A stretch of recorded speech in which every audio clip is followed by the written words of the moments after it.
ये कहानी है 1938 की। कैरली नाम के एक आदमी की, हंगेरियन आर्मी में, और वो उस कंट्री का बेस्ट पिस्टल शूटर था।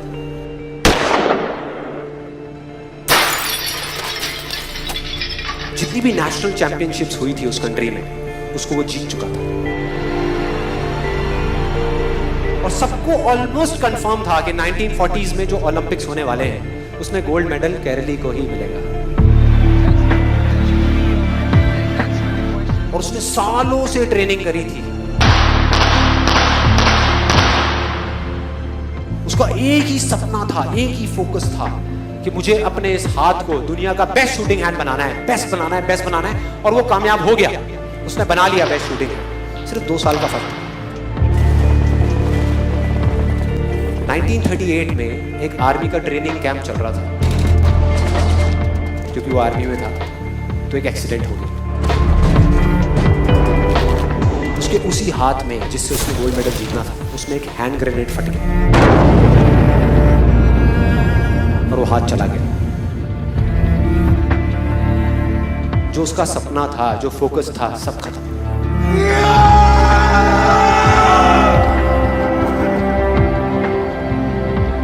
उसके पास 2 रास्ते थे। एक तो ये कि वो बाकी की पूरी जिंदगी रोता रहे और कहीं जा करके छुप जाए, या अपना जो गोल था जिस पे उसने फोकस किया हुआ था उसको पकड़ करके रखे। तो उसने फोकस किया उस पे नहीं जो चला गया था, जो उसके पास नहीं था। उसने फोकस किया उस पे जो उसके पास था। साल बाद, मतलब कि 1939 में वो वापस आया। नेशनल चैंपियनशिप्स हो रही थी वहीं पे हंगरी में, और बाकी भी बहुत सारे पिस्टल शूटर्स थे वहां पे।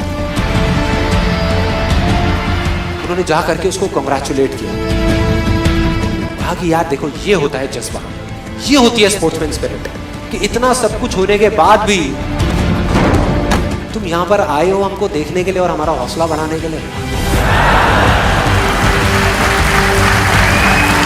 किसी को नहीं पता था कि वो 1 साल से अपनी ट्रेनिंग कर रहा था लेफ्ट हैंड की। और उसने जवाब दिया, मैं यहां पर तुम्हारा हौसला बढ़ाने नहीं आया, तुम्हारे साथ कॉम्पीट करने आया हूं, तुमसे लड़ने आया हूं, तैयार हो जाओ। और कंपटीशन हुआ। बाकी सब वहां पर जितने भी लोग थे वो कॉम्पीट कर रहे थे अपने बेस्ट हैंड से। ये कॉम्पीट कर रहा था अपने ओनली हैंड से, ओनली हैंड से।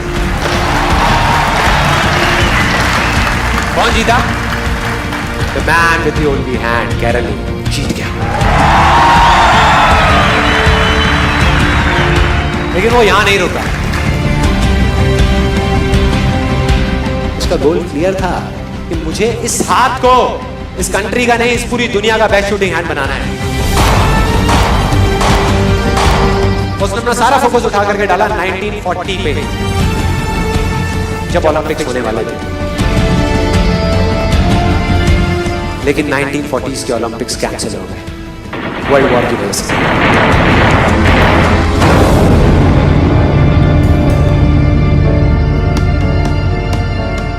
उसने अपना सारा फोकस उठा करके कहां डाल दिया? 1944 में जो ओलंपिक्स होने वाले थे उसके ऊपर। उसने अपना सारा फोकस उठा करके डाल दिया 1948 के ओलंपिक्स में।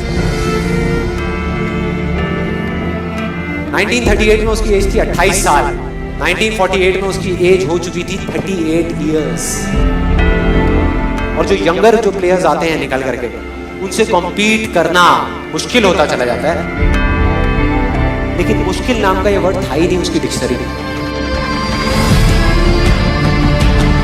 वो गया,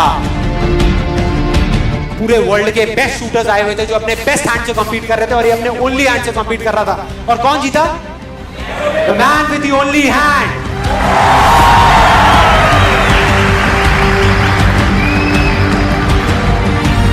लेकिन वो तब भी नहीं रुका। 1952 ओलंपिक्स, दोबारा कॉम्पीट किया उसने, और इस बार गोल्ड मेडल कौन जीता? कैरली। 4 साल बाद दोबारा से, और पूरी की पूरी हिस्ट्री को बदल करके रख दिया ओलंपिक्स में।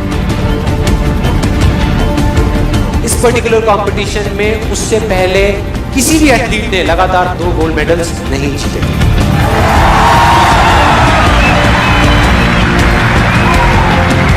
अब किसी भी लूजर के पास चले जाओ, उसके पास लिस्ट होगी बहानों की कि मैं इस वजह से फेल हुआ अपनी लाइफ में, इस वजह से मैं कुछ नहीं कर पाया, बहुत लंबी लिस्ट है।